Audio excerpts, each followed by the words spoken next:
Hello guys, typical travel ഡയറിയുടെ പുതിയ വ്ളോഗിലേക്ക് നിങ്ങൾക്ക് എല്ലാവർക്കും സ്വാഗതം. It's me Ashwin. ഞങ്ങളിന്ന് പുറത്തേക്ക് ഇറങ്ങാമെന്ന് വിചാരിച്ചു. ന്യൂ ഇയർ ഒക്കെ ആയതുകൊണ്ട് അങ്ങനെ ടൗണിൽ പോയി മാളിലൊക്കെ ഒന്ന് കറങ്ങിയിട്ട് വരാമെന്ന് വിചാരിച്ചു. അപ്പോഴാണ് ശ്രീകുട്ടി കഴിഞ്ഞ വർഷം എടുത്ത ഫോട്ടോ ഒന്ന് കാണിച്ചത്. ന്യൂ ഇയറിന് എടുത്ത ഫോട്ടോ ആയിരുന്നു. ഞങ്ങളുടെ കഴിഞ്ഞ വർഷത്തെ ന്യൂ ഇയറിൻ്റെ ഓരോ കാര്യങ്ങളും ഞങ്ങളിങ്ങനെ പറഞ്ഞുകൊണ്ടിരിക്കുമ്പോൾ ബസ് വന്നു. അങ്ങനെ ബസ്സിലേക്ക് കയറി. പ്രത്യേകിച്ച് ആൾക്കാരൊന്നും ഉണ്ടായിരുന്നില്ല. ഇപ്പോൾ UAE അത്യാവശ്യം നല്ല തണുപ്പാണ്. അതുകൊണ്ട് തന്നെയാണ് ഞാൻ ഈ ക്യാപ്പ് ഇട്ടത്. കാരണം നല്ല മഞ്ഞ് വീഴ്ചയുണ്ട്. രാത്രി വെറുതെ മഞ്ഞ് കൊണ്ട് പനി പിടിക്കണ്ടെന്ന് വിചാരിച്ച് 2 ബസ് കയറിയിട്ടാണ് ഞങ്ങളിവിടെ എത്തിയത്. അങ്ങനെ ഫൈനലി ഞങ്ങൾ ജിമ്മി മാളിലെത്തി. കുറച്ച് മുന്നേ ഇവിടെയൊക്കെ മെയിൻ്റനൻസ് വർക്ക് നടന്നുകൊണ്ടിരിക്കുകയായിരുന്നു. ഇപ്പോൾ മൊത്തത്തിലൊക്കെ സെറ്റപ്പായി. മൊത്തത്തിൽ ലൈറ്റൊക്കെ ചെയ്ത് ഒരു അടിപൊളി ലുക്കായിട്ടുണ്ട്. പണ്ടൊക്കെ ഞങ്ങൾ ഇടയ്ക്കിടയ്ക്ക് വരാറുണ്ടായിരുന്നു ഇവിടെ. പക്ഷേ ഇപ്പോൾ കുറേയായി ഞങ്ങൾ വരില്ല. കാരണം അത്യാവശ്യം 2 ബസ് കയറി ഇവിടെ വരണം വരെ. ന്യൂ ഇയർ ആയതുകൊണ്ട് ആൾക്കാരൊക്കെ പുറത്തിറങ്ങി നല്ല ട്രാഫിക്കായിരുന്നു റോഡിലൊക്കെ. അങ്ങനെ ഫൈനലി ഞങ്ങൾ ജിമ്മി മാളിൻ്റെ ഫ്രണ്ടിലെത്തി. ഇതിനുള്ളിൽ പുതുതായിട്ട് ആപ്പിൾ സ്റ്റോറൊക്കെ തുറന്നിട്ടുണ്ടെന്ന് പറയുന്നത് കേട്ടു. അതൊക്കെ ഒന്ന് കാണണമെന്ന് വിചാരിച്ചിട്ടാണ് ഞങ്ങൾ ഉള്ളിലേക്ക് പോകുന്നത്. അത്യാവശ്യം നല്ല രീതിയിൽ ഫ്രണ്ടൊക്കെ നമുക്ക് ഇപ്പോൾ സെറ്റ് ചെയ്തിട്ടുണ്ട്. പിന്നെ ഉള്ളിലേക്കുള്ള ഒരു എൻട്രൻസ് ആണെങ്കിലും വളരെ മനോഹരമായിട്ടാണ് ഇപ്പോൾ സെറ്റ് ചെയ്തിട്ടുള്ളത്. ഞങ്ങൾ നേരെ കയറിയത് ആപ്പിൾ ഷോറൂമിലേക്കാണ്. അവിടെ പോയി കുറച്ച് ഫോണൊക്കെ നോക്കി അങ്ങനെ പിന്നെ ഓരോന്നായിട്ട് കറങ്ങാൻ തുടങ്ങി. അത്യാവശ്യം കുറേ ബ്രാൻഡ്സിൻ്റെയൊക്കെ പുതിയ ഷോറൂം ഇതിൻ്റെ ഉള്ളിൽ തുറന്നിട്ടുണ്ട്. ഡ്രസ്സിൻ്റെയൊക്കെ അടിപൊളി കളക്ഷൻസൊക്കെ ഉണ്ട്. ഞങ്ങളിതൊക്കെ ചുമ്മാ ഇങ്ങനെ കറങ്ങി നടന്ന് കണ്ട്. പിന്നെ ഞങ്ങളുടെ ബസ് കാർഡ് റീചാർജ് ചെയ്യേണ്ടതുണ്ടായിരുന്നു. അപ്പോൾ ഇതിനുള്ളിൽ ബസ് കാർഡ് റീചാർജ് ചെയ്യേണ്ട ഫെസിലിറ്റി ഉണ്ട്. സോ ഞങ്ങൾ അവിടെ പോയി ബസ് കാർഡൊക്കെ റീചാർജ് ചെയ്തു.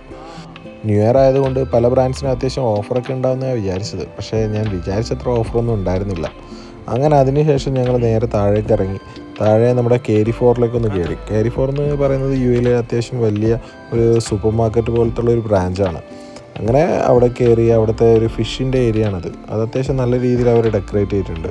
പിന്നെ കുറേ ഫ്രഷ് വെജിറ്റബിൾസും ഫ്രൂട്ട്സും ഒക്കെ സെറ്റ് ചെയ്ത് വെച്ചിട്ടുണ്ടായിരുന്നു. അങ്ങനെ ഞങ്ങൾ അവിടുന്ന് ചെറിയ 2-3 ബ്രെഡൊക്കെ വാങ്ങി പുറത്തേക്ക് ഇറങ്ങി. ഇതൊരു ക്രീം ചീസ് ബ്രെഡാണ്. അത്യാവശ്യം ടേസ്റ്റ് ഉണ്ടായിരുന്നു. അങ്ങനെ ഞങ്ങൾ മാളിൽ നിന്ന് ഇറങ്ങി നേരെ പോകുന്നത് ഈ സ്റ്റേഡിയത്തിലേക്കാണ്. ഈ സ്റ്റേഡിയത്തിൻ്റെ അവിടെ എല്ലാ പ്രാവശ്യവും അത്യാവശ്യം ഫയർ വർക്ക്സ് ഉണ്ടാവുമെന്ന് പറയുന്നത് കേട്ടിട്ടുണ്ടായിരുന്നു. അപ്പോൾ അത് കാണാൻ വേണ്ടിയിട്ടാണ് ഇപ്രാവശ്യം പോകുന്നത്. കഴിഞ്ഞ പ്രാവശ്യം ഫയർ വർക്ക്സ് കാണാൻ പോയിട്ട് ശശിയായിട്ടാണ് തിരിച്ച് റൂമിലേക്ക് പോയത്. കാരണം ഞങ്ങൾ പ്രതീക്ഷിച്ച സ്ഥലത്ത് ഫയർ വർക്ക് ഉണ്ടായിരുന്നില്ല. അങ്ങനെ ഞങ്ങൾ സ്റ്റേഡിയത്തിൻ്റെ ഉള്ളിലേക്ക് കയറി. അവിടെ നോക്കുമ്പോൾ അത്യാവശ്യം ഒരുപാട് ആൾക്കാരുണ്ടായിരുന്നു. നല്ല ക്രൗഡഡ് ആയിരുന്നു. അങ്ങനെ ഞങ്ങളും അങ്ങോട്ടേക്ക് നടന്നു. ഈ സ്റ്റേഡിയത്തിൻ്റെ ചുറ്റും ആയിട്ടുള്ള ആ ലെയേഴ്സ് നല്ല ഭംഗിയുണ്ടായിരുന്നു കാണാൻ. അതിനൊരു വയലറ്റ് ലൈറ്റൊക്കെ കൊടുത്തിട്ട് അത്യാവശ്യം നല്ല ഭംഗിയുണ്ട്. പിന്നെ അത് ഫ്ലിപ്പ് ചെയ്യാനും പറ്റുന്ന രീതിയിലാണ് അവർ സെറ്റ് ചെയ്തിട്ടുള്ളത്. എന്താ സംഭവം എന്ന് എനിക്കറിയത്തില്ല, പക്ഷേ കാണാൻ നല്ല രസമുണ്ടായിരുന്നു. ഇത് അതിന് മുന്നിലുള്ള ഒരു ചെറിയൊരു സ്ക്വയർ പോലത്തെ സ്ഥലമാണ്.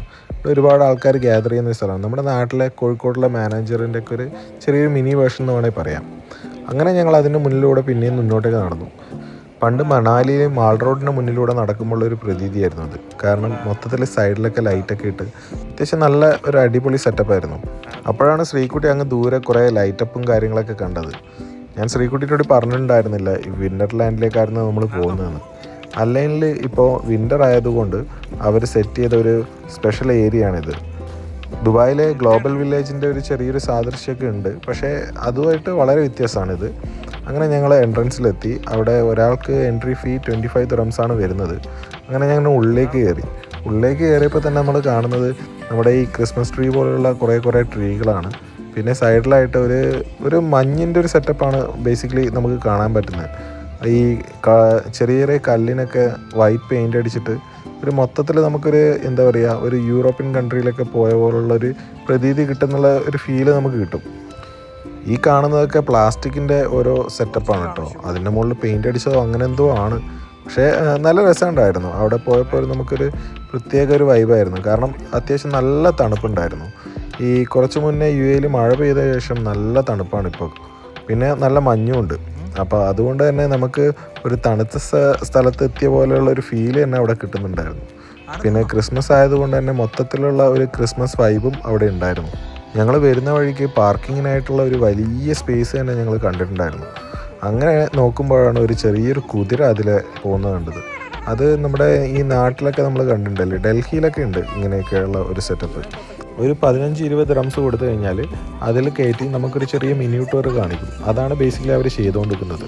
അപ്പോൾ അതൊക്കെ കണ്ട് ഞങ്ങൾ കുറച്ച് നേരം ഫോട്ടോസൊക്കെ എടുത്ത് ബംഗ്ലാദേശിൽ നിന്നുള്ള ഒരു ബായിയാണ് ഈ സംഭവങ്ങളൊക്കെ ചെയ്യുന്നത്. മൂപ്പര് വളരെ ഫ്രണ്ട്ലി ആയിരുന്നു. ഞങ്ങളോട് പറഞ്ഞു കുറച്ച് ഫോട്ടോസൊക്കെ എടുത്തു തരാം, അവിടെ നിന്നോളൂ എന്നൊക്കെ പറഞ്ഞു. അങ്ങനെ ഞങ്ങൾ കുറച്ച് ഫോട്ടോസൊക്കെ കുതിരേനോട് എടുത്തു. അപ്പോഴാണ് നമ്മുടെ നാട്ടിലൊക്കെ കാണുന്ന ഈ ബലൂണൊക്കെ കണ്ടത്. നല്ല രസമാണത്, ലൈറ്റിങ് ചെയ്തിട്ടുള്ള. അങ്ങനെ ഞങ്ങൾ ഉള്ളിലേക്ക് കയറിയപ്പോൾ കുറേ ആൾക്കാരുണ്ടായിരുന്നു. അത്യാവശ്യം നല്ല ക്രൗഡഡാണ്, കുറേ കുട്ടികളും ഫാമിലി ആയിട്ടൊക്കെ. ഇത് ബേസിക്കലി കുട്ടികൾക്ക് കൂടുതൽ അട്രാക്റ്റ് ആകുന്ന ഒരു സംഭവമാണ്. കാരണം കുട്ടികൾക്കായിട്ടുള്ള ഏകദേശം എല്ലാ സെറ്റപ്പും ഇതിനുള്ളിൽ തന്നെയുണ്ട്. ഇത് ഓരോ സെക്ഷനായിട്ട് അവർ തരംതിരിച്ചിട്ടുണ്ട്. ഇത് അലൈൻ വിൻ്റർ ഒയാസിസ് എന്ന് പറഞ്ഞിട്ടുള്ള ഒരു ഏരിയ ആണ്. അത് ഒയാസിസിൻ്റെ ഒരു മിനി വേർഷനായിട്ട് അവിടെ കാണിച്ചിട്ടുണ്ട്. നമ്മൾ നേരെ ഉള്ളിലേക്ക് കയറുമ്പോൾ തന്നെ കാണുന്നത് ഇതാണ്. കുറച്ച് സ്നോമാനും പിന്നെ സ്നോമാനിനെ ഒരു ബബിളിലാക്കിയിട്ട് അങ്ങനെയുള്ളൊരു സെറ്റപ്പ്, ഒരു ചെറിയൊരു സീനറി പോലെ. പിന്നെ അതിനുശേഷം നമ്മൾ ഉള്ളിലേക്ക് വരാം. ഇവിടെ ഉള്ളിലേക്ക് വരുമ്പോൾ കുട്ടികളൊക്കെ ചെറിയ ഇതുപോലുള്ള സ്കൂട്ടറിലൊക്കെ പോകുന്നതാണ്. അപ്പോൾ ഇതും ചെറിയൊരു പൈസ മാത്രമേ ഉള്ളൂ. ഇതാണ് ഞാൻ പറഞ്ഞ ആ മിനി ടൂർ. ഇങ്ങനെ കുട്ടികൾക്കാണെങ്കിലും വലിയ ആൾക്കാർക്കാണെങ്കിലും കയറിയിട്ട് ചെറിയൊരു ട്രിപ്പ് നമുക്കിതിൽ അടിക്കാൻ പറ്റും. കുട്ടികളൊക്കെ മെയിനായിട്ട് ഇതേപോലത്തെ ചെറിയ വണ്ടി ഉപയോഗിച്ചിട്ട് ഇങ്ങനെ പരക്കം പായുന്നത് കാണാം. അപ്പോഴാണ് ഞങ്ങൾ സ്നോ കണ്ടത്. ഇത് അടിപൊളിയായിരുന്നു. പക്ഷേ കുറച്ച് നേരമേ കിട്ടിയുള്ളൂ. ശരിക്കും നല്ല ഒരു സ്നോ ഫീല് നമുക്ക് കിട്ടുന്നുണ്ടായിരുന്നു. അതൊരു ചെറിയൊരു മെഷീൻ വെച്ചിട്ട് ഒരു പത പോലുള്ളൊരു സാധനം അവരിങ്ങനെ പുറത്തേക്ക് വിടുകയാണ്. ഈ ഷാംപൂ ഒക്കെ വെച്ചിട്ട് നമ്മുടെ ഈ ബബിൾസൊക്കെ വിടുന്നില്ലേ, അതിൻ്റെ ഒരു വേറൊരു വേർഷനാണിത്. അത് പല സ്ഥലങ്ങളിലായിട്ട് കണ്ടു, പക്ഷേ അങ്ങനെ എല്ലായിടയ്ക്കും പ്രവർത്തിക്കുന്നതായിട്ട് എനിക്ക് തോന്നിയില്ല. അങ്ങനെ ഞങ്ങൾ വേറൊരു സ്ഥലത്തേക്ക് കയറി. അവിടെ ശരിക്കൊരു സ്നോ പാർക്ക് എന്ന് തന്നെ പറയാം. കാരണം മൊത്തത്തിലൊരു ഇഗ്ലു ഹൗസും മൊത്തത്തിലൊരു നല്ലൊരു വൈബായിരുന്നു അവിടെ. പിന്നെ ഞാൻ പറഞ്ഞല്ലോ, അത്യാവശ്യം നല്ല തണുപ്പുള്ളത് കൊണ്ട് നമുക്ക് ആ വൈബ് നല്ലപോലെ എൻജോയ് ചെയ്യാൻ പറ്റും. അവിടെ ഒരുപാട് ഫാമിലീസൊക്കെ വന്നിട്ടുണ്ടായിരുന്നു. ഇങ്ങനത്തെ ഓരോ ഏരിയയിലേക്കും നമുക്ക് എൻട്രി ചെയ്യണമെന്നുണ്ടെങ്കിൽ സെപ്പറേറ്റ് പേയ്മെൻറ്റ് ചെയ്യണം. അതായത് ഇതിനുള്ളിൽ അവർ ചെറുതായിട്ട് സ്നോവും കാര്യങ്ങളൊക്കെ സെറ്റ് ചെയ്തിട്ടുണ്ടാവും. ആർട്ടിഫിഷ്യൽ സ്നോ ആണ് കുട്ടികൾക്ക് കളിക്കാൻ വേണ്ടിയിട്ടൊക്കെ. പക്ഷേ അതിൻ്റെ ഉള്ളിലേക്ക് നമ്മൾ കയറി കളിക്കാനും ഫോട്ടോ എടുക്കാനൊക്കെ അവർ എക്സ്ട്രാ ഒരു പേയ്മെൻറ്റ് നമ്മുടെ അടുക്കൽ നിന്ന് ചാർജ് ചെയ്യും. നമ്മൾ ഇതിലേക്ക് എൻ്റർ ചെയ്യുമ്പോൾ ഞാൻ പറഞ്ഞല്ലോ പെർ പേഴ്സൺ 25 dirhams ആണ് വേണ്ടത്. പക്ഷേ ഓരോ ആക്ടിവിറ്റീസ് ചെയ്യാനും അതിന് അഡീഷണൽ പേയ്മെൻറ്റ് നമ്മൾ ചെയ്യേണ്ടതായിട്ടുണ്ട്. അങ്ങനെ പല അറബ് ഫാമിലീസും ഇതൊക്കെ യൂസ് ചെയ്യുന്നുണ്ട്. അവരൊക്കെ നല്ല രീതിയിൽ അത് എൻജോയ് ചെയ്യുന്നുമുണ്ട്, എസ്പെഷ്യലി കുട്ടികൾ. ഇതിൻ്റെ വലത്തെ സൈഡിലുള്ള ഏരിയയിലാണ് ഞങ്ങളിപ്പോൾ വന്നിട്ടുള്ളത്. ഈ ഏരിയ മൊത്തത്തിൽ കുട്ടികൾക്കായിട്ടുള്ള ഒരു ഏരിയ ആണ്. കാരണം കുട്ടികൾക്കായിട്ടുള്ള ആക്ടിവിറ്റീസും കാര്യങ്ങളൊക്കെയാണ് ഇവിടെ മെയിനായിട്ടുള്ളത്. ഈ സ്നെയിലിൻ്റെ ഈ ഒരു ഏരിയ എന്ന് പറയുന്നത് നമ്മുടെ ഈ ഒരു ഷൂവില്ലേ, അതായത് സ്നോയിലൂടെ നമ്മളിങ്ങനെ സ്കിഡ് ചെയ്ത് പോകുന്ന പോലത്തെ ആ ഷൂ ഒക്കെ ഇട്ടിട്ട് സ്കിഡ് ചെയ്യുന്ന ഒരു സ്ഥലമാണിത്. അവിടെ അവർ ഷൂസും കാര്യങ്ങളൊക്കെ തരും. എൻട്രി ഫീ എത്രയാണെന്ന് അറിയില്ല, ഞാൻ ചോദിച്ചിട്ടില്ല. പക്ഷേ അതും ഒരു നല്ലൊരു സെറ്റപ്പാണ്. അപ്പോഴാണ് ഞങ്ങൾ അവിടെ ഒരു റേസിംഗ് ട്രാക്ക് കണ്ടത്. അവിടെ റേസിംഗ് ട്രാക്കിൽ കുറേ കുട്ടികളിപ്പോൾ റേസ് ചെയ്തുകൊണ്ടിരിക്കുന്നുണ്ട്. ഇപ്പോൾ വണ്ടീൻ്റെയൊക്കെ ഈ ടയർ വെച്ചിട്ടാണ് ഈ റേസിംഗ് ട്രാക്കൊക്കെ സെറ്റ് ചെയ്തിട്ടുള്ളത്. പക്ഷെ നല്ല രസമുണ്ടായിരുന്നു കാണാൻ. ഈ ഒരു മിനി ബൈക്കിൽ അത്യാവശ്യം സ്പീഡിലാണ് അവർ പോകുന്നത്. അപ്പോൾ കാണാനൊരു രസമുണ്ടായിരുന്നു.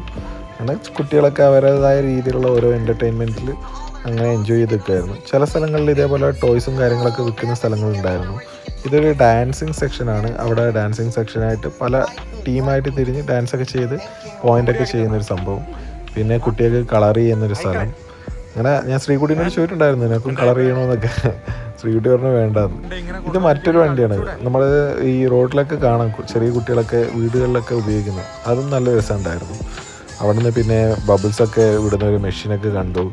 അപ്പോഴാണ് ഞങ്ങൾ ഈ കുട്ടികളുടെ പ്ലേ സെഷനിലേക്ക് വന്നത്. പണ്ട് ഞാൻ 4ാം ക്ലാസ് പഠിക്കുമ്പോൾ ഇതുപോലുള്ളൊരു സാധനത്തിൻ്റെ അകത്ത് ഞാൻ കയറിയിട്ടുണ്ടായിരുന്നു. അടിപൊളിയായിരുന്നു. ഇത് കൊച്ചിയിലായിരുന്നു ഞാൻ കയറിയത്. പക്ഷേ അത് ഇതിൻ്റെ ഒരു ചെറിയൊരു സംഭവമായിരുന്നു. പക്ഷേ ഇത് വളരെ വലുതാണ്. അങ്ങനെ ഞങ്ങൾ കുറേ നേരം നടക്കുന്നതുകൊണ്ട് കുറച്ച് നേരം അവിടെയുള്ള ഒരു ഇരിക്കുന്ന സ്ഥലത്ത് ഇരുന്നു. അപ്പോഴാണ് കാലിനൊരു ആശ്വാസം ഉള്ളത്. കാരണം അത്യാവശ്യം ഒരുപാട് നടക്കാനുണ്ട് ഇതിൻ്റെ ഉള്ളിൽ.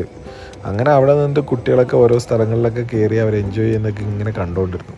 നമ്മുടെ ഈ വിസ്മയിലൊക്കെ പോയപ്പോൾ ഇതേപോലുള്ള സെറ്റപ്പൊക്കെ ഉണ്ടായിരുന്നു.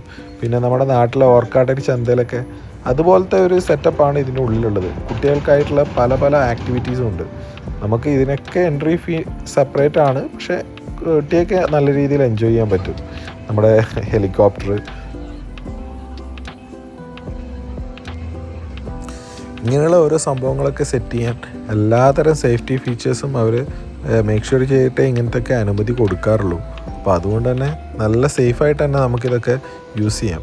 ഇതിൻ്റെ വലിയ ഒന്നിൽ ഞങ്ങൾ ഓർക്കാട്ടിരി ചന്തക്ക് പോയപ്പോൾ കയറിയിട്ടുണ്ടായിരുന്നു. നല്ല രസമാണ് ഈ സംഭവം, ഈ ആകാശ് തോണി എന്ന് പറയുന്ന സാധനം.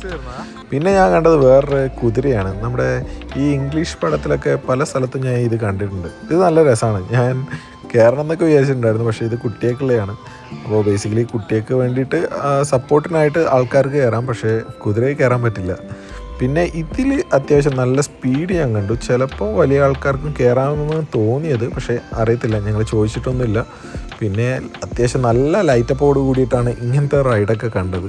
എല്ലാം ബേസിക്കലി കുട്ടികൾക്കുള്ളത് മാത്രമാണ്. പാരൻസൊക്കെ വന്ന് പുറത്തു നിന്ന് ഇങ്ങനെ നോക്കി നിൽക്കും. ചില റൈഡ്സിലൊന്നും ആരെയും കണ്ടില്ല. ഇതൊക്കെ എന്ത് റൈഡാണെന്ന് എനിക്ക് മനസ്സിലായില്ല. ഇത് ഞാൻ ഗ്ലോബൽ വില്ലേജിൽ ഇങ്ങനൊരു സെറ്റപ്പ് കണ്ടിട്ടുണ്ടായിരുന്നു. അതൊക്കെ വലിയാക്കുള്ളതായിരുന്നു. പിന്നെ കുറേ എണ്ണത്തിൽ കുറേ ആൾക്കാർ കയറുന്നുണ്ട്, എൻജോയ് ചെയ്യുന്നുണ്ട്. ഞങ്ങളും അതിലൂടെയൊക്കെ നടന്ന് അപ്പോഴാണ് ഒരു വുഡൻ ഹൗസ് ഞങ്ങളുടെ ശ്രദ്ധയപ്പെട്ടത്. അതിനുള്ളിലൂടെ, ജനാലിൻ്റെ ഉള്ളിലൂടെ ഞങ്ങൾ ഉള്ളിലേക്ക് നോക്കിയപ്പോൾ ഒരു വീടിൻ്റെ ഒരു സെറ്റപ്പ്, ഒരു തീയൊക്കെ കായുന്ന പോലെയും എന്താ പറയുക, ഒരു മഞ്ഞുള്ള സ്ഥലത്തുള്ള ഒരു വീട് എങ്ങനെയാണ് ഉണ്ടാവുക, അതേ സെറ്റപ്പ്. പിന്നെ അവിടെ ഒരു ലൈറ്റപ്പ് ചെയ്ത് നിൽക്കുന്ന കാണാൻ നല്ല രസമുണ്ടായിരുന്നു. അപ്പോൾ ഈ വീടിൻ്റെ അടുത്ത് മുന്നിലായിട്ട് ഒരു കാറൊക്കെ പാർക്ക് ചെയ്ത് ഒരു മൊത്തത്തിലുള്ളൊരു നല്ലൊരു സെറ്റായിരുന്നു. അങ്ങനെ ഞങ്ങൾ ഒയാസിസിലേക്ക് കയറി. അവിടെ ചെറിയ ചെറിയ ഒരു സീറ്റിംഗ് അറേഞ്ച്മെൻറ്റ്സ് ഒക്കെ ഉണ്ടായിരുന്നു. ലെഫ്റ്റ് സൈഡിലായിട്ട് നമ്മുടെ ഈ വൈൻ ടേസ്റ്റ് ചെയ്യാൻ വേണ്ടിയിട്ടുള്ള ഒരു ചെറിയ കൗണ്ടറും ഉണ്ടായിരുന്നു. അങ്ങനെ ഒരു സൈഡ് മൊത്തം ഞങ്ങൾ കവർ ചെയ്തു. അത് ഏകദേശം കുട്ടികൾക്കുള്ള ഒരു എൻ്റർടൈൻമെൻറ്റ് സോണായിരുന്നു. പിന്നെ വന്നത് ലെഫ്റ്റ് സൈഡിലേക്കാണ്. ലെഫ്റ്റ് സൈഡിൽ ഒരു യൂറോപ്യൻ ടൈപ്പ് ഒരു ശൈലിയാണ്. അതായത് ഒരു മഞ്ഞ് സ്ഥലത്തുള്ള എങ്ങനെയൊക്കെ ആയിരിക്കും അതേ ഒരു സെറ്റപ്പായിരുന്നു.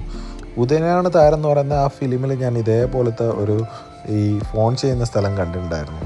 ഒരു മഞ്ഞ് സ്ഥലത്തുള്ള എങ്ങനെയൊക്കെയാണ്. പിന്നെ ഓരോ ടെൻറ്റും ഇതിലുള്ള കളർഫുള്ളായിരുന്നു. അതുകൊണ്ട് തന്നെ കാണാനൊക്കെ നല്ല അട്രാക്റ്റീവായിരുന്നു. അപ്പോഴാണ് ശ്രീകുട്ടി അവിടെ ഈ കമ്മലൊക്കെ വിൽക്കുന്ന ഒരു സ്ഥലം കണ്ടത്. അത്യാവശ്യം ആൾക്കാരുണ്ടായിരുന്നു. അങ്ങനെ അതൊക്കെ കണ്ടു. ശ്രീകുട്ടിക്ക് ഇഷ്ടപ്പെട്ടു, പക്ഷേങ്കിൽ വാങ്ങാൻ നിന്നില്ല. ഇത് നമ്മുടെ നാട്ടിലൊക്കെ കിട്ടുന്ന ചെറിയ ഫാൻസി ഐറ്റം തന്നെയാണ്. പക്ഷേ ഇവിടുത്തെ പ്രൈസ് എന്ന് പറഞ്ഞാൽ കമ്പാരിറ്റീവ്ലി വളരെ ഹൈ ആയിരിക്കും. പിന്നെ പോരാത്തതിന് ഇതിനുള്ളിലായതുകൊണ്ട് തന്നെ പ്രൈസിന് ഒരു രക്ഷയുണ്ടാവില്ല. അങ്ങനെ ആ ഒരു ഏരിയ ഞങ്ങൾ കവർ ചെയ്ത് പുറത്തേക്ക് വന്നപ്പോൾ ശരിക്കുള്ള ഒരു ഇഗ്ലൂ ഹൗസ് അപ്പോൾ ഞങ്ങൾ കണ്ടു. അപ്പോൾ അവിടെ സൈഡിലായിട്ടൊരു കുതിരയൊക്കെ ഉണ്ടായിരുന്നു. അതിലേക്ക് കയറി നിന്ന് ഫോട്ടോ ഒക്കെ എടുക്കാം. ആ ഇഗ്ലൂ ഹൗസിൻ്റെ ഉള്ളിലേക്ക് വന്നപ്പോൾ അത് ശരിക്ക് ഒരു കഫ്റ്റീരിയ സെറ്റപ്പാണ്. അതിനുള്ളിൽ നിന്ന് നമുക്ക് ചായയും കോഫിയും എല്ലാം കഴിച്ച് നമുക്ക് പുറത്തിരിക്കാനുള്ളൊരു സെറ്റപ്പുണ്ട്. അപ്പോഴാണ് നമ്മുടെ ഈ സാന്റാക്ലോസ് ഒക്കെ വരുന്ന രീതിയിലുള്ള ഒരു വണ്ടി അവിടെ ഞങ്ങൾ കണ്ടത്. അവിടെ നിന്ന് എല്ലാവരും ഫോട്ടോ എടുക്കുന്നുണ്ടായിരുന്നു. ഞങ്ങളും കൂടി കുറച്ച് ഫോട്ടോസൊക്കെ എടുത്തു. ലെഫ്റ്റ് സൈഡിലായിട്ട് നമ്മുടെ ഈ കുട്ടികൾക്ക് കളിക്കാൻ വേണ്ടിയിട്ട് വലിയൊരു ഏരിയ തന്നെ ഉണ്ടായിരുന്നു. അവിടെ നിന്ന് ഞങ്ങൾ കുറച്ചുകൂടി ഫോട്ടോസൊക്കെ എടുത്തു. ഒരുപാട് മലയാളി ഫാമിലീസും ഇതിൻ്റെ ഉള്ളിൽ തന്നെ ഉണ്ടായിരുന്നു. അതുകൊണ്ട് ചില ആൾക്കാരെ നമ്മൾക്ക് ഫോട്ടോ എടുക്കാനും ഹെൽപ്പ് ചെയ്തു. അങ്ങനെ ഞങ്ങൾ അവിടെ നിന്ന് ഓരോ കാഴ്ചകളും കണ്ട് പുറത്തേക്ക് വന്നു. അവിടെ ചെറിയ കഫ്റ്റീരിയകളും കാര്യങ്ങളൊക്കെ ഉണ്ട്, നമുക്ക് വിശക്കുമ്പോൾ കഴിക്കാനൊക്കെ ആയിട്ട്. പിന്നെ ഇതൊരു ഫുഡ് സെക്ഷൻ തന്നെയായിരുന്നു. ഇത് പല സ്റ്റോറായിട്ട് അവിടെ മൾട്ടിപ്പിൾ തരത്തിലുള്ള കുസീൻസ് നമുക്കിവിടെ കിട്ടും. ഓരോ സ്റ്റോറിലും പ്രത്യേക തരത്തിലുള്ള ഫുഡാണ് ഇവിടെ ഉള്ളത്. അപ്പോൾ ഞങ്ങൾ ഇതൊക്കെ കണ്ട് അതിലൂടെ നടന്നു. എല്ലാത്തിനും ഒരേ യൂണിഫോമിറ്റിയാണ് കണ്ടത്. അതായത് ഷോപ്പുകൾക്ക് പ്രത്യേക നെയിമുണ്ടെങ്കിലും കാണാനെല്ലാം ഒരുപോലെയായിരുന്നു. അതിൻ്റെ ടോപ്പിലൊക്കെ ഒരു വെള്ള പെയിൻ്റ് അടിച്ചതുകൊണ്ട് തന്നെ നമുക്കൊരു മഞ്ഞിൻ്റെ ഒരു ഫീൽ തന്നെ കിട്ടും. ഒരു മഞ്ഞുള്ള സ്ഥലത്ത് വന്നിട്ട് ഫുഡ് കഴിക്കുന്ന ഒരു ഫീൽ കിട്ടും. അപ്പോൾ ഞങ്ങൾ അതൊക്കെ കണ്ട് ഇങ്ങനെ അതിലൂടെ നടന്നു. ഈ സ്റ്റോറിന് മുന്നിലൂടെ നമുക്ക് നടക്കുമ്പോൾ ഓരോ സ്മെല്ലാണ് വരിക. നല്ല രസമുണ്ടായിരുന്നു അതൊക്കെ. ഞങ്ങൾ ഇതിനുള്ളിലേക്ക് വരുന്നതിന് മുന്നേ തന്നെ ഫുഡൊക്കെ കഴിച്ചിട്ടാണ് വന്നത്. നമുക്കറിയായിരുന്നു ഇതിനുള്ളിൽ അത്യാവശ്യം നല്ല പ്രൈസായിരിക്കുന്നു. അതുകൊണ്ട് തന്നെ ഞങ്ങൾ മുൻകൂട്ടി പ്ലാൻ ചെയ്ത് ഫുഡൊക്കെ കഴിച്ച് ഇങ്ങോട്ടേക്ക് വന്നത്. അങ്ങനെ 11:59 ആയപ്പോൾ ഞങ്ങളിങ്ങനെ വെയിറ്റ് ചെയ്യായിരുന്നു. ഇതിന് പുറത്ത് നിന്ന് പൊട്ടുണ്ടാവുമെന്ന് പറഞ്ഞു. അപ്പോഴേക്കും നോക്കുമ്പോൾ പൊട്ട് തുടങ്ങി. അങ്ങനെ എല്ലാവരും കൗണ്ട് ഡൗൺ പറഞ്ഞ് ഹാപ്പി ന്യൂ ഇയർ ഒക്കെ പറഞ്ഞ് അത്യാവശ്യം നല്ല രീതിയിൽ ന്യൂ ഇയർ സെലിബ്രേറ്റ് ചെയ്തു. ഞങ്ങളിപ്പോൾ പുറത്തേക്ക് വിടുന്നുണ്ടായിരുന്നില്ല, കാരണം അവരുടെ സേഫ്റ്റി ഇഷ്യൂസൊക്കെ കൊണ്ട്. അങ്ങനെ ഞങ്ങൾ പുറത്തേക്ക് ഇറങ്ങി. എന്നാലും ഞങ്ങൾ കുറച്ച് ഡിസപ്പോയിൻറ്റഡ് ആയിരുന്നു, കാരണം ഞങ്ങൾ അടുത്ത് നിന്ന് ഈ പൊട്ടൊക്കെ കാണാമെന്ന് വിചാരിച്ചിട്ടാണ് വന്നത്. പക്ഷേ പ്രത്യേകിച്ചൊന്നും കണ്ടില്ല. പുറത്തേക്ക് ഇറങ്ങിയപ്പോൾ തന്നെ കുറേ കുട്ടികളൊക്കെ വളരെ അടിപൊളിയായിട്ട് ന്യൂ ഇയർ സെലിബ്രേറ്റ് ചെയ്തിട്ടുണ്ടായിരുന്നു. അപ്പോഴേക്കും ഞങ്ങൾ സ്റ്റേഡിയത്തിൻ്റെ സ്ക്വയറിലേക്ക് എത്തിയിട്ടുണ്ടായിരുന്നു. അപ്പോൾ നോക്കുമ്പോൾ പൊട്ട് തുടങ്ങി. എന്ത് രസമായിരുന്നു എന്നറിയും. ഇതായിരുന്നു ഞങ്ങൾ പ്രതീക്ഷിച്ചിരുന്നത്. അത്യാവശ്യം ഒരുപാട് നേരം ഉണ്ടായിരുന്നു ഈ പൊട്ടും.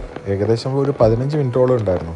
അബുദാബിയിൽ ഏകദേശം 1 മണിക്കൂറിന് മുകളിലുള്ള പൊട്ട് ഗിന്നസ് വേൾഡ് റെക്കോർഡ് വരെ നേടിയിട്ടുണ്ടെന്ന് കേട്ടിട്ടുണ്ടായിരുന്നു. അടുത്തുള്ള അപ്പാർട്ട്മെൻറ്റ് ഹോട്ടലിൽ DJ സോങ്ങൊക്കെ കേൾക്കുന്നുണ്ടായിരുന്നു. എനിക്ക് തോന്നുന്നു അവിടെ DJ പാർട്ടിയൊക്കെ നടക്കുന്നുണ്ട് എന്നാണ്. പുറത്തുനിന്നുള്ള ആൾക്കാർക്ക് അലോഡല്ല, അവിടെയുള്ള അപ്പാർട്ട്മെൻറ്റിലുള്ള ആൾക്കാർക്ക് മാത്രമേ അവിടെ അലോഡുള്ളൂ. അങ്ങനെ ആ സോങ് ഞങ്ങൾക്ക് ഇവിടുന്ന് താഴെ നിന്ന് കേൾക്കായിരുന്നു. ഞങ്ങളെപ്പോലെ ഒരുപാട് പേര് ഫാമിലിയായിട്ടും ഫ്രണ്ട്സായിട്ടൊക്കെ ഈ സ്ക്വയറിൽ ഗ്യാദർ ചെയ്തിട്ടുണ്ടായിരുന്നു. അങ്ങനെ എല്ലാവരും ആകാശത്തേക്ക് നോക്കി ആ പൊട്ട് എൻജോയ് ചെയ്തുകൊണ്ടിരുന്നു.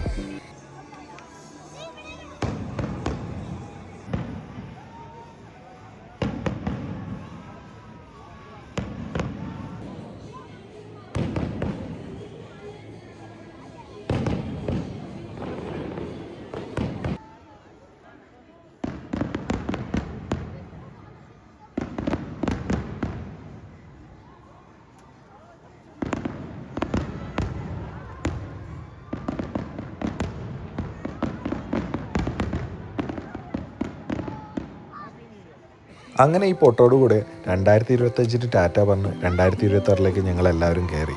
ഞങ്ങളെപ്പോലെ തന്നെ എല്ലാവരും വളരെയധികം സന്തോഷിച്ച് തന്നെ ഈ ന്യൂ ഇയർ സെലിബ്രേറ്റ് ചെയ്തു. എല്ലാവരും അങ്ങോട്ടും ഇങ്ങോട്ടും ഹഗ് ചെയ്തും കൈയടിച്ചും ഈ ന്യൂ ഇയർ നല്ല രീതിയിൽ എൻജോയ് ചെയ്തു. അപ്പോൾ എല്ലാവർക്കും ഞങ്ങളുടെ വക ഹാപ്പി ന്യൂ ഇയർ. ബസ് കാത്തിരിക്കുകയാണ്. ബസ് ഇവിടുന്ന് കിട്ടാനില്ല. അറ്റ്ലീസ്റ്റ് ടാക്സിയെങ്കിലും കിട്ടിക്കഴിഞ്ഞാൽ നേരെ വീട്ടിലേക്ക്. അപ്പോൾ ഹാപ്പി ന്യൂ ഇയർ.